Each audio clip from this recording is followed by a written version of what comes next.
No nos falte tu auxilio mientras vivamos en este mundo perecedero. Alárganos tu mano.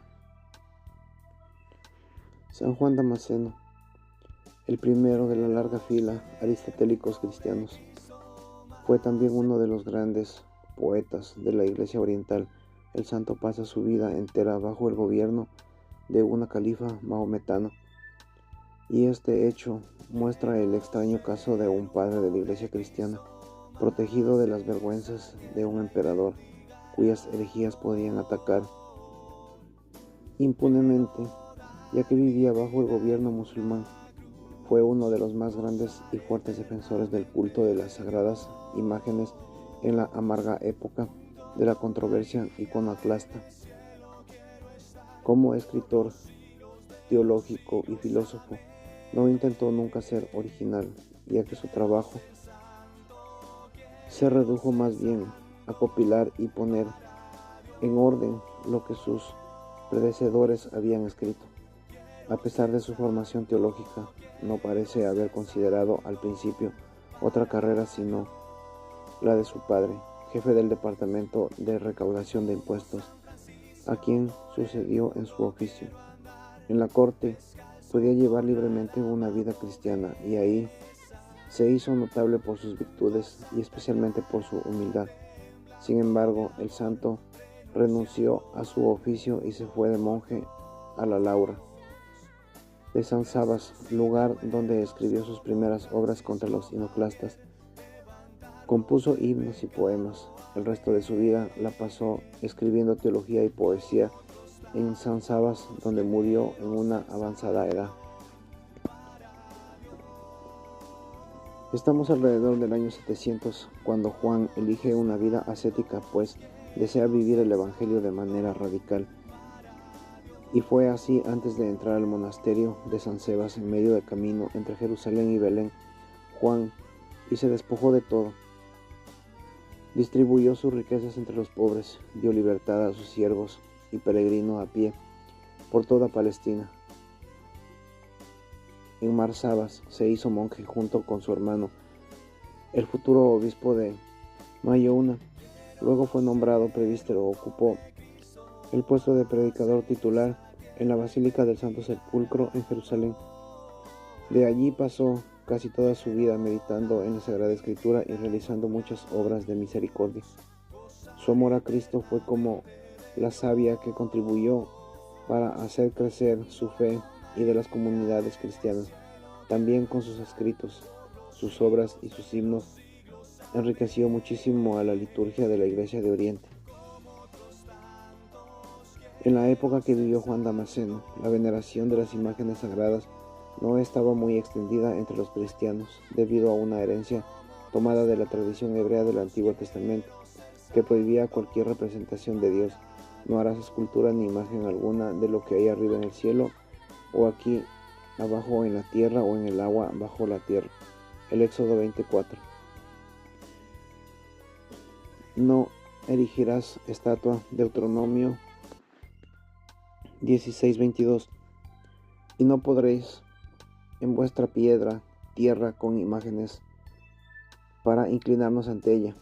El Levítico 16:1.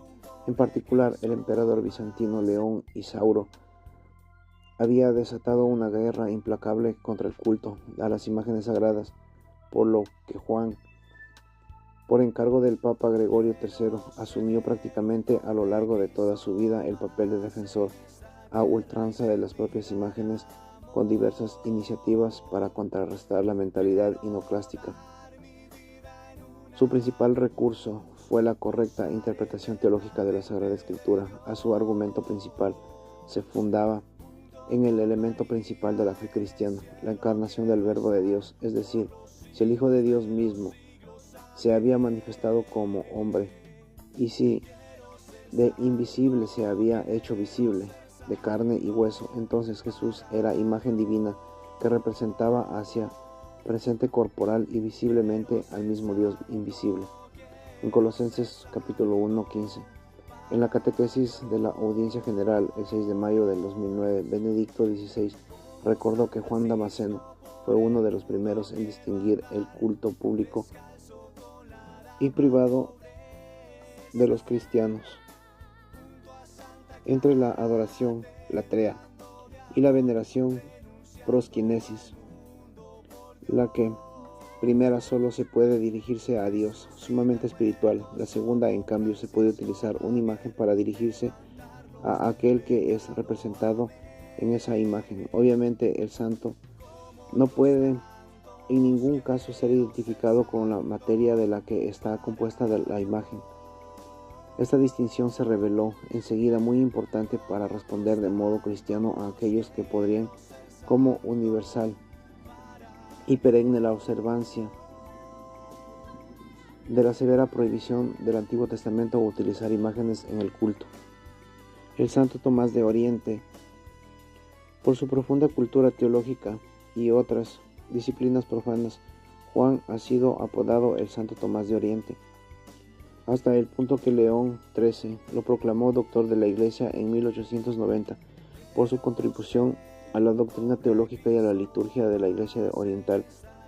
Son famosos sus 3 discursos contra la que calumnian las santas imágenes. La principal obra que dejó fue De Fide Ortodoxa, que sintetiza en una forma original el pensamiento patrístico griego como las decisiones doctrinales de los concilios de la época, y se sigue contribuyendo un punto de referencia fundamental tanto para la teología católica como para la ortodoxa. También escribió De Haresibus, sobre la herejía cristiana, más extendidas en su tiempo. Sus tesis, junto con las que de San Germán de Constantinopla, serían convalidadas durante el segundo concilio de Nicea en el 787, aún después de su muerte.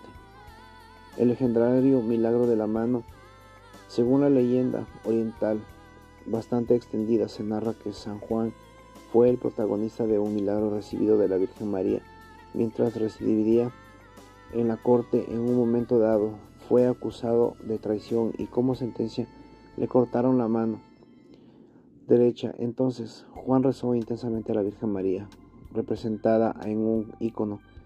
La piadosa leyenda afirma, obviamente sin documentos históricos probatorios, que la Virgen escuchó sus plegarias y le reimplantó milagrosamente la mano.